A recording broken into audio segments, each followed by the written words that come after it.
This video is sponsored by RO Empire Private Limited. युद्ध की भूमि Ukraine से आज नागपुर दो युवक लौटे हैं। एमबीबीएस करने के लिए वो वहाँ पर गए थे। आज जो है बड़ी मुश्किल के बाद वो अपने स्वदेश लौटे हैं। उनका अनुभव कैसा रहा, किस तरह से उनको परेशानी आई, ये हम उनसे जानते हैं।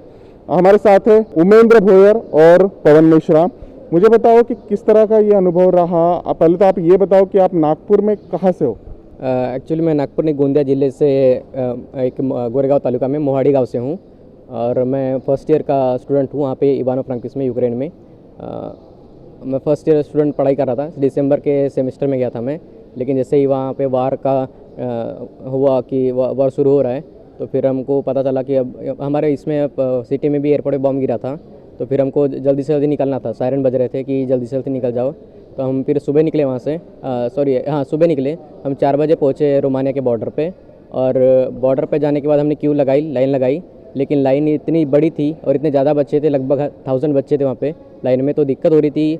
और कैसा जो आर्मी वाले ऑफिसर थे उनके ऊपर भी लड़के थोड़े मतलब चिल्ला रहे थे कि हमको जल्दी लो। उसकी वजह से वो फायरिंग भी कर रहे थे, मतलब हवा में फायर कर रहे थे वो। आर्मी किसकी थी, यूक्रेन की थी या रशिया की? आर्मी यूक्रेन की थी, क्योंकि हम यूक्रेनियन बॉर्डर पे क्रॉस कर रहे थे। और रशियन जो आर्मी थी वो कहाँ पे थी? क्या उनके टैंक्स वहाँ पे घूम रहे थे? प्लेन जो जा रहे थे, किस तरह का माहौल था? नहीं, रशियन प्लेन्स तो जा रहे थे, लेकिन रशियन आर्मी नहीं थी, क्योंकि हम बहुत वेस्ट पार्ट में रहते हैं। इवानो फ्रांकिस सिटी जो है यूक्रेन की बहुत ही वेस्ट पार्ट में है, तो वहाँ तक अभी तक आर्मी तो घुसी नहीं है। लेकिन वहाँ पे जैसा मैंने बोला कि हमला हुआ था वहाँ पे, इसका मतलब वहाँ पे प्लेन्स आए थे। फाइटर प्लेन्स की आवाज़ सुबह शाम आती रहती थी। हमेशा 6-7 फाइटर प्लेन घूमते रहते थे, और वो वहाँ पे रशियन फाइटर प्लेन भी थे और यूक्रेन फाइटर प्लेन भी थे। हमारे साथ पवन भी है, उनसे भी बात करेंगे हम। पवन, मुझे बताओ कि ये जब तुम ये सब पता चला, सरकार ने घोषित किया कि युद्ध होने वाला है, उसके बाद का माहौल कैसा था? 2-3 दिन, आपको 3 दिन यहाँ पर आने के लिए लगे। जब वो सायरन बज रहे थे तब आपको किसी ने बोला था कि यहाँ से निकलना पड़ेगा आपको, क्या था? क्या भारत सरकार की तरफ से कोई चेतावनी आई थी कि आपको आना है, या फिर उनकी तरफ से कोई गाइडलाइन आई थी? भारत सरकार की तरफ से जैसे बोलो तो उन्होंने 22 तारीख को ही जारी कर दिया था कि जैसे अभी वार सिचुएशन, मतलब कंडीशन ज़्यादा ही पैनिक हो रही है, तो बच्चों को निकलना चाहिए। लेकिन ऐसा कंपलसरी नहीं था कि बच्चों को पूरा, मतलब 100% बच्चों को निकलना है, क्योंकि हमारी क्लासेस ऑफलाइन चल रही थी, इसी की वजह से हम निकल नहीं पा रहे थे। लेकिन कुछ बच्चों ने फ्लाइट टिकट वगैरह सारी करा लिए थे, और कुछ कम से कम 5% बच्चे निकल गए थे यूक्रेन से। तो फिर सिचुएशन बढ़ती गई, फिर नो फ्लाइट जोन हो गया वहाँ पर। फिर क्लासेस भी ऑफलाइन चल रही थी, फिर उस सिचुएशन में फ्लाइट भी नहीं हो रही थी। फिर हमने सारी जो सायरन वगैरह बजना, ये सारी चीज़ें में बहुत तकलीफ होती थी। तो फिर कैसा खाना पीना सारी चीज़ें हमने क्लासेस वगैरह सब बंद कर दी थी। जैसे अभी घर पे भी रहते भी थे तो कपड़े जूते वगैरह सारे जॉकेट वगैरह पहन के रहना पड़ता था। एक टाइम भी खाना नहीं बनाते थे, खाना वगैरह खाते भी नहीं थे। जैसा कोई सायरन बजा तो हम बॉम्ब शेल्टर में जाना पड़ता था तुरंत नीचे। इसी वजह से हमारी ना पढ़ाई हुई ना कुछ भी। फिर एम्बेसी वालों का नोटिस आया कि हमें एयरलिफ्ट कराया जाएगा, इस तरीके से उन्होंने बोले। तो ठीक है, बोले हम अब यहाँ से निकलना है। तो सिचुएशन ये हो गई थी जैसे हमें 28 तारीख को निकलना था, और हम 27 तारीख को निकल गए। सिचुएशन मतलब ये ज़्यादा ही पैनिक हो गए थे। तो 28 तारीख को यूनिवर्सिटी की बस हमें बॉर्डर क्रॉस कराने वाली थी, तो लेकिन हम एक दिन पहले ही निकल गए, तो यूनिवर्सिटी की बस छूट गई। तो उस वजह से हमें ज़्यादा ही तकलीफ झेलनी पड़ी। जैसे हम 27 तारीख को मॉर्निंग में 9 बजे निकले थे इवानो से, ठीक। तो इवानो से हम 9 बजे निकले, तो कम से कम करीब 12 बजे हम रोमानिया बॉर्डर के पास पहुँचे। लेकिन ट्रैफिक जाम होने के वजह से हम बॉर्डर के पास हम पहुँच नहीं पाए। तो 8 से 9 किलोमीटर का जो रास्ता था हमने पैदल पार किया। फिर पैदल का पार करने के बाद हम कम से कम 12 से 12:30 बजे बॉर्डर के पास पहुँचे। तो बॉर्डर के पास देखते तो कम से कम हज़ारों में भीड़ थी। तो उसी वजह से वहाँ पे वो नाम रजिस्टर वगैरह करा रहे थे, तो उसमें नाम वगैरह रजिस्टर कराए, लेकिन उससे कुछ हुआ नहीं। जैसे फिर गेट के आगे खड़े रहना पड़ा, फिर बॉर्डर क्रॉस होते थे स्टूडेंट। तो उसी वजह से हम कम से कम 9 से 10 घंटे वहाँ पे खड़े रहे। वहाँ पे उसने मतलब ठंड थी, रात चली गई पूरी, तो 9 से 10 घंटे हम खड़े रहे वहाँ पे। उसके बाद में हम कम से कम मॉर्निंग में 3 बजे हमें एंट्री मिली। एंट्री के बाद डायरेक्ट बस मिली, वहाँ से बस सीधे फिर शेल्टर लेके गई। शेल्टर में हम कम से कम 3 दिन रहे। वहाँ पे खाना पीना सारी इंडियन एम्बेसी ने सारी सुविधा उपलब्ध कराई दी थी। उसके बाद शेल्टर के बाद हम सीधा एयरपोर्ट का बुलावा है, तो एयरपोर्ट चले गए और फ्लाइट पकड़ के सीधा इंडिया। बहुत सी न्यूज़ चैनल में ऐसे भी खबरें आ रही है कि जो स्टूडेंट लोगों से है, बड़ी तादाद में जो है बहुत सारा किराया वसूला जा रहा है। 4 से 5 लाख रुपए जो है प्लेन के लग रहे हैं। बस में भी 1 लाख रुपया लिया जा रहा है। क्या ये बात सही है? ये बात बिल्कुल गलत है। हमसे एक भी पैसा लिया नहीं गया अभी तक। जैसे बॉर्डर पे गए, उसके बाद भी हमको बस लेने आई थी बुचारेस्ट, मतलब वहाँ पहले तो पास के ही एक शेल्टर में रखा गया, वो भी बस से लेके गए, वो भी फ्री था। उसके बाद में वहाँ से हमको बुचारेस्ट जो कैपिटल सिटी है रोमानिया की, वहाँ लेके गए जो कि लाइक 400 या 500 किलोमीटर से वहाँ से, तो वो भी बिल्कुल फ्री था। और उसके बाद में बुचारेस्ट से वहाँ से फिर एयरपोर्ट लेके गए बस से, वो भी बिल्कुल फ्री था। मतलब पैसा एक भी रुपया मतलब और एक भी ग्रेविन या डॉलर कुछ भी नहीं लगा हमको, पूरा फ्री था टोटली। अच्छा। हाँ। और आपके तरफ की ये स्थिति थी, मगर आपके साथ बहुत से लोग होंगे जब आप बॉर्डर पे आए थे, तब बाकी लोगों का भी अनुभव था, ऐसा ही तो कुछ था, या फिर उनको भी फ्री सुविधा मिली या फिर उनसे पैसे ले गए? ये जो सुविधा है ये सारे बच्चों को फ्री थी, मतलब सेम कंडीशन सारे बच्चों के लिए। अभी जो बॉर्डर के आगे खड़ा होगा गेट के आगे, वो बॉर्डर क्रॉस करेगा। अगर जो पीछे रह गया है तो अभी उसके गारंटी ले नहीं सकते हम, उसके साथ क्या हो रहा है क्या नहीं हो रहा है, या अगला बंदा कोई एजेंट बोल रहा है उसको कि हमें इतने पैसे दे दो, हम तुम्हें बॉर्डर क्रॉस करा सकते हैं। ये सारी चीज़ें हम उसका बता नहीं सकते, हो भी सकती है चीज़ें, लेकिन हम उसका 100% जवाब नहीं दे सकते कि हो रही है लेकिन करके। ये बात तो सच नहीं है कि पैसे लिए, हाँ। पैसे बिल्कुल नहीं लगे हमको। हाँ, कहीं भी पैसे नहीं लगे हैं। और जैसे कि एम्बेसी ने हमारी पूरी मदद करी थी। और कैसा क्या था, बच्चे बहुत ज़्यादा थे ना, तो हम पहले तो बुचारेस्ट के शेल्टर में थे, तो वहाँ बच्चों को लगता था कि हम पहले एयरपोर्ट जाएंगे तो पहले निकल पाएंगे इंडिया के लिए। तो कुछ बच्चे ऐसा कर रहे थे कि खुद से पैसे डॉलर डाल के अपनी खुद की बस किराया कर रहे थे, तो $25 में वो जा रहे थे। तो वो बात थी, लेकिन उनको किसी ने प्रेशर नहीं बनाया कि आपको पैसे देना है करके, उनकी बस खुद की मर्जी थी। लेकिन जो खुद से गए उनको थोड़ा सा दिक्कत भी हुई, क्योंकि वहाँ पे वो फिर बोर्डिंग पास नहीं दे रहे थे उन लोगों को, मतलब तुम खुद से क्यों आए इसलिए, तो वो दिक्कत थी। लेकिन इंडियन एम्बेसी की तरफ से कोई भी पैसा वसूला नहीं गया या फिर किसी भी पैसे की डिमांड नहीं करी गई। भारत सरकार और एम्बेसी का जो था माहौल कैसा था, उनकी तरफ से किस तरह की हेल्प की गई थी, और स्टूडेंट का ख्याल किस तरह रखा गया था?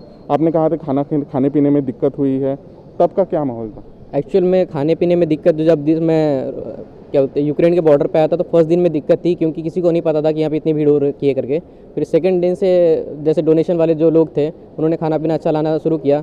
और उसके बाद में तो रोमानिया शेल्टर में हम जो गए, तो वहाँ पे खाने की कोई दिक्कत नहीं थी। खाना इतना था कि बच्चे खा भी नहीं पाते थे, मतलब वहाँ पे हर चीज़ था, इंडियन जैसे फूड जैसा बिरयानी वो भी वो तक मिल रही थी।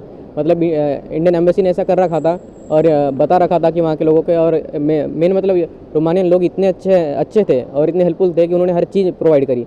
क्या बोलते हैं, शूज़ भी दिए उन्होंने एटमोस्ट क्या बोलते और सॉक्स दिए, फिर जैकेट्स दिए उन्होंने, और जैकेट्स दिए, खाना दिया, हर चीज़ दिया उन्होंने। लोग हेल्प कर रहे थे आप लोगों की? जी बिल्कुल, लोग हेल्प कर रहे थे, रोमानियन लोग हेल्प कर रहे थे। मुझे ये बताओ कि जब ये बॉम्ब वहाँ पे, आपने कहा कि एक बॉम्ब भी गिरा था, तब माहौल कैसा था? आप घर में थे और बाहर नहीं जा सकते थे, किस तरह का माहौल था? एक्चुअल में बॉम्ब जो था इवानो में सुबह 5:30 बजे गिरा था। तो एक्चुअल में मैं तो सोया था, लेकिन जैसे आवाज़ आया तो मैं उठ गया कि क्या हो रहा है करके। तो दूर से देखा तो 2 किलोमीटर पूरा धुआं और आग जल रही थी। तो तब पता चला कि, और सायरन बजने लगा कि यहाँ कि बॉम्ब गिरा है करके। वो 3 बार से सायरन बजता था कि बॉम्ब गिरता है, तो ऐसा उसका आइडेंटिफिकेशन होता है कि 3 बार सायरन बजता है। तो हमको पता चल गया, तो फिर हम समझ गए कि बॉम्ब गिरा है करके। और पूरा रनवे जो था, बाद में पता चला कि पूरा रनवे डिस्ट्रॉय हो गया था। तो फिर हेल्प मिलने में दिक्कत हो रही थी? इस वजह से तो नहीं बोल सकते, क्योंकि सिर्फ वो रनवे डिस्ट्रॉय हुआ था और मिलिट्री के जो ठिकाने थे और ऑयल के जो स्टोरेज थे उनको डिस्ट्रॉय करा गया था। बाकी रेसिडेंशियल एरिया पे कोई भी बॉम्बिंग नहीं हुई थी और कोई भी सिविलियन मरा नहीं था। पवन, मुझे बताओ अब कैसा लग रहा है, अब जब तुम दोनों दोस्त या अपने भूमि में अपने स्वदेश लौटे हो, किस तरह से क्या लग रहा है? अभी तो सबसे पहले हम शुक्रिया करेंगे इंडियन गवर्नमेंट का, जो हमें सुखरूप यहाँ तक पहुँचाई है और हम अच्छे अपनी कंट्री वापस आए। इसका इंडियन गवर्नमेंट को धन्यवाद हमारी तरफ से। अभी लग रहा है कि हम जान में जान आई है, क्योंकि उस टाइम पे हमें ऐसा नहीं लग रहा था कि हम किस टाइम बचेंगे, किस टाइम रहेंगे, ऐसा कुछ भी नहीं लग रहा था। जब उन्होंने बॉर्डर क्रॉस कराई उस टाइम थोड़ी सी जान में जान है, और अभी इंडिया पहुँचे तो ऐसा लग रहा है कि सही में जान आई है। पवन के कुछ रिलेटिव्स जो है वो भी हमारे साथ हैं। मुझे बताओ, जब ये लोग वहाँ पे यूक्रेन में फंसे हुए थे, युद्ध चल रहा है वहाँ पे, जी, यहाँ पे किस तरह का माहौल था? घर में क्या चल रहा था? माता पिता क्या बोल रहे थे? आपको क्या महसूस हो रहा था? जी, माता पिता का बेसिकली, माता पिता उतने पढ़े लिखे थे नहीं। अब बच्चा इतने दूर फंसा है तो उसको लाना कैसे? उन्हें जैसे हमारे ग्राम पंचायत की मदद लेने की कोशिश की, लेकिन हमारे ग्राम पंचायत की भी उतनी समझ नहीं हो पाई, उन्हें मदद करने की कोशिश की, पर बच्चा अब 7 समंदर पार है तो वहाँ तक नहीं पहुँच सकते। यहाँ पर बड़े बड़े लोग नहीं पहुँच पा रहे, तो हमारे इनके माँ बाप अनपढ़ है, किसानी करने वाले लोग, इनके माँ बाप मजदूर लोग हैं। उसका भी पिताजी किसानी करता है, मजदूरी करता है, तो काफ़ी सारी मजबूरी थी अब। लेकिन बच्चे को लाना कैसे? रोना धोना ये चीज़ें घर पे शुरू होगी। पैनिक वाली चीज़ है, क्योंकि साहजिक बात है कि बच्चा अगर सात समुद्र पार हो, वहाँ पर युद्ध हो रहा हो, तो डरावना माहौल घर पे हो गया था। हमारे गांव में पूरा डरावना माहौल था कि मेरे गांव का हर एक नागरिक बहुत डरा हुआ था कि मेरे गांव का बच्चा वापस आएगा कि नहीं आएगा। ये बड़ी विकट परिस्थिति थी गांव में। अब कैसा लग रहा है जब ये दोनों साथ में हैं? अब तो बहुत सुखद अनुभव है, बहुत सुखद अनुभव है कि लगभग मैं खुद 7 दिन से सोया नहीं था। लगभग 2 से 3 घंटे मेरी नींद होती थी। इसको रात के 2 बजे मैसेज करना, सुबह करना, फिर एम्बेसी को मेल करना, फिर पूरे प्रशासन को मेल करना, कलेक्टर मैडम से बात करना है। और मैं धन्यवाद करना चाहूँगा जो नैना गुंडे मैडम है, हमारी जिलाधिकारी, उन्होंने यथासंभव पूरी मदद की। पूजा गायकवाड़ डिप्टी कलेक्टर, उनकी पूरी मदद रही। हमारे तहसीलदार साहब तिरोड़ा तक, उनकी बहुत अच्छी मदद रही। उसके बाद जैसे राजनेताओं में तो गडकरी साहब ने भी हमारी खूब मदद की है। ये हमारे एमएलए विजय रांगडली, उन्हें मदद की। हमारे खासदार साहब मेंढे जी, उन्हें भी हमारी यथासंभव मदद की, क्योंकि परिस्थितियाँ अनुकूल नहीं थी। लेकिन सबने अपनी ओर से कोशिशें करने की पूरी कोशिश की। और सबका ये मतलब साहस बोलो, सबकी प्रार्थनाएं बोलो, सबकी दुआएं बोलो कि हमारे बच्चे इस धरती पर स्वदेश आए हैं।